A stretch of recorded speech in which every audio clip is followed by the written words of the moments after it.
gentlemen, I want to welcome you to our meeting here this evening, the presentation to be given by both Bill Faloon and Ben Best, and Bill will be up in just a moment. I'd also like to announce the lending library that the Church of Perpetual Life now has, and you're all welcome to check out a book that's in the inner sanctuary lobby right here just outside the doors. And there's also a suggestion box there and things. So I'm very happy to have you here this evening, and also want to welcome everyone who's tuned in to us, and we appreciate your patience as we get underway. Unfortunately, the traffic here in Hollywood, Florida was unacceptably high, and so a number of people were unable to make it on time. We are here at 7:15, and hopefully you got the message earlier that we were postponed for 15 minutes. So we welcome you all. I know there may be some people from Russia. We had some contact from I don't write Russian, so whoever the gentleman was that wrote to me in Russian, we're still translating your email, and we will get back to you. So again, without any further ado, welcome to the Church of Perpetual Life, and I'd like to welcome up a great man, Mr. Bill Faloon.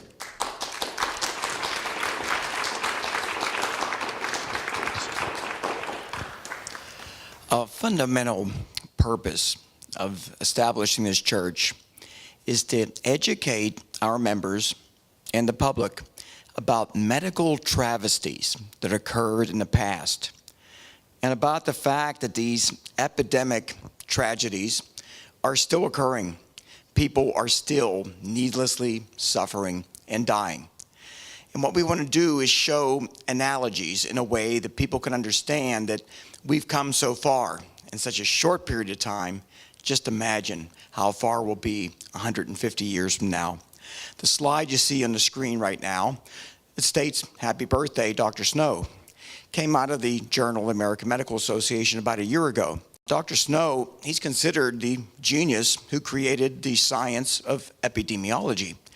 Before Dr. Snow, there really wasn't a science of epidemiology.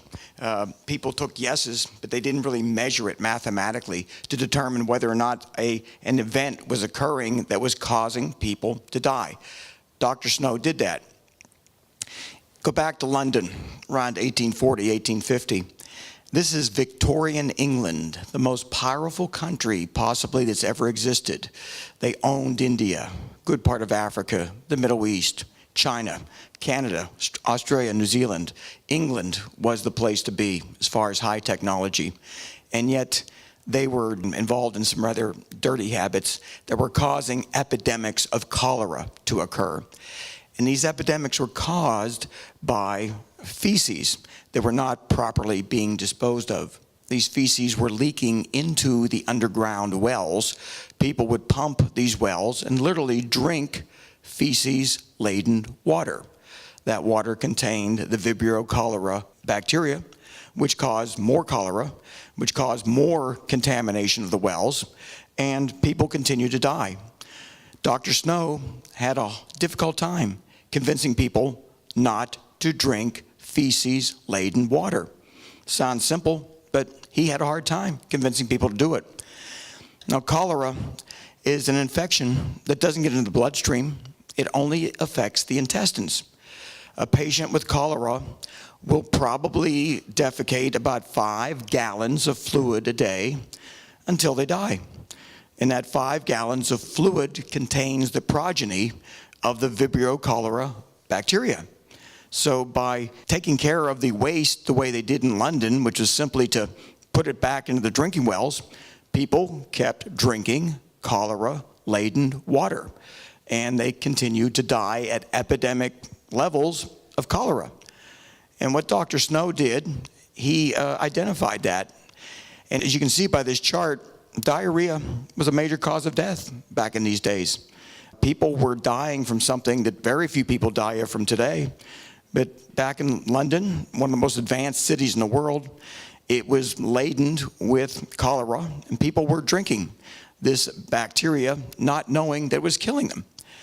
So Dr. Snow did some interesting things.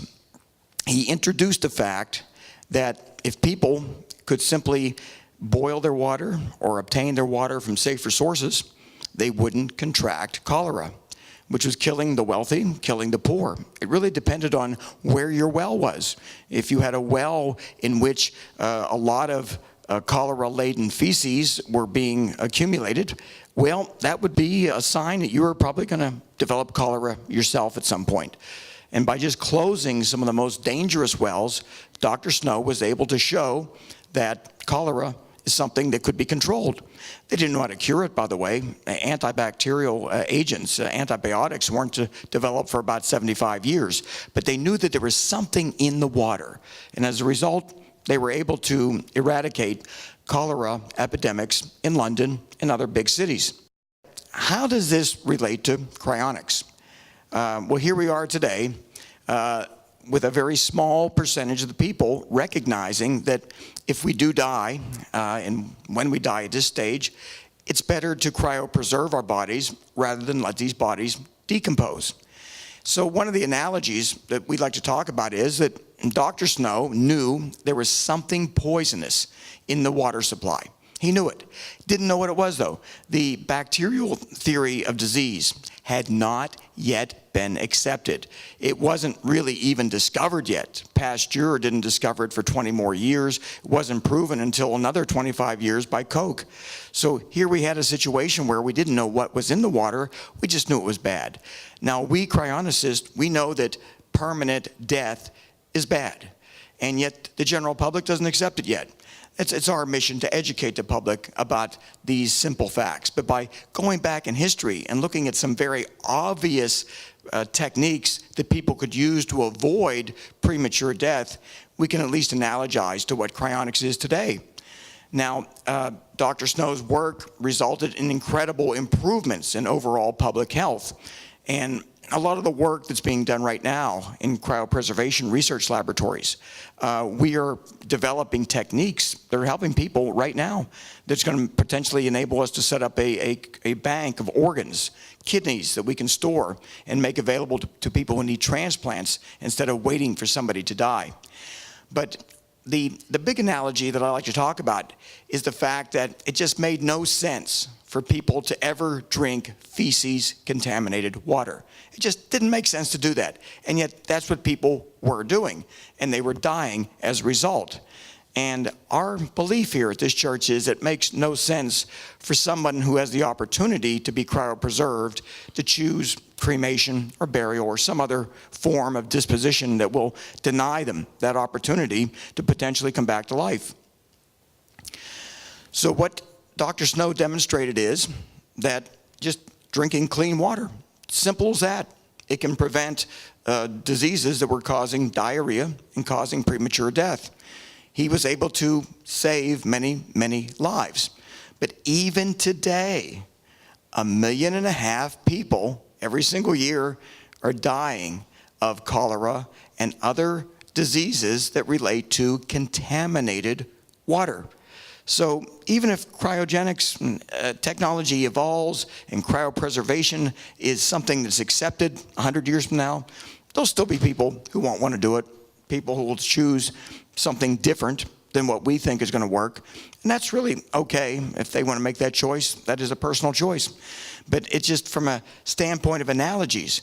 Here we have rock-solid evidence that drinking clean water is a good thing and drinking feces-laden water is bad, yet 1.5 million people a year still die throughout the world by drinking feces-contaminated water.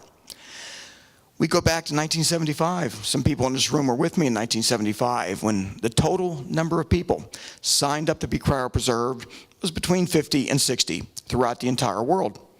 Very few people wanted to do it. Very, very little money was available to do research.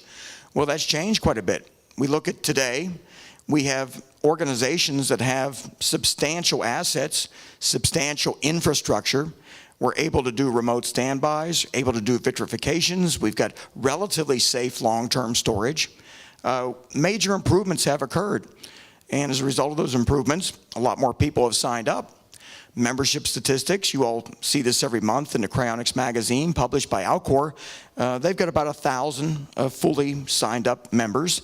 The Cryonics Institute has somewhere around 500, I think. I don't really see their numbers published. It's a lot of growth. Still nowhere near what it's going to be or what we want it to be, but still a lot of growth that's occurred. And there's a lot of research going on, and that's what's really important. At 21st Century Medicine, about 15 to 18 full-time scientists working around the clock to develop perfected ways of vitrifying a brain so that at least we can preserve that structure, so that at some point in the future, we will be able to revive people who are cryopreserved. Critical care research does other types of, of technology that enables us to rapidly cool in the field, reduce the decomposition damage that might occur. Suspended animation, they've been quite busy this month doing 2 cases. They do remote standbys. They also do research on how to better stabilize patients when they go down. And the big project, the time ship, is going to ultimately be the reanimation research facility. That's where scientists will work to figure out how to bring cryopreserved people back to life. That's our ultimate goal, by the way, as far as fundraising. We're hoping to raise about $300 million for the time ship project. There is going to be a conference in May in San Antonio, Texas, about 1,000 acres of land we own outside of San Antonio. That's where the time ship will be housed, and quite a few people are going to come and get a tour of the facility, a tour of the project. We don't have the facility called the time ship done yet, but we do have a lot of infrastructure built up on the property. Church of Perpetual Life has been established to accelerate the Creator's plan for mankind to develop the technologies that will enable perpetual life, that will put us into an environment of perpetual existence. And the prophet, we have Nikolai Fedorov, brilliant individual who foresaw everything that's occurring today. Everything that's going on today, Nikolai Fedorov saw over 100 years ago. And he advocated for the common task of humanity, that we take affirmative action to make this happen, not just wait for it to happen, to make it happen. And one of these common tasks that Nikolai Fedorov advocated was the bodily resurrection of all humans who have ever lived. A book that was written about Nikolai Fedorov is out there on the internet right now. A new book has been written that memorializes a lot of what Nikolai Fedorov wrote. This was written by Dr. Charles Tandy, been a long-term Cryonics member. That is available on Amazon at a very reasonable price. So people who want to look more into the concept of the Creator's plan and what physical immortality really is going to be like, it's an interesting book that people may want to get. At some point, the church will have it available here. So I want to just conclude my presentation about what cryopreservation really represents. It is really control over one's destiny. It provides the ultimate peace of mind that at some point in the future, death will be optional. Perpetual life will be what people expect. So I'm going to thank people for attending tonight, and Ben is going to put on a very interesting lecture.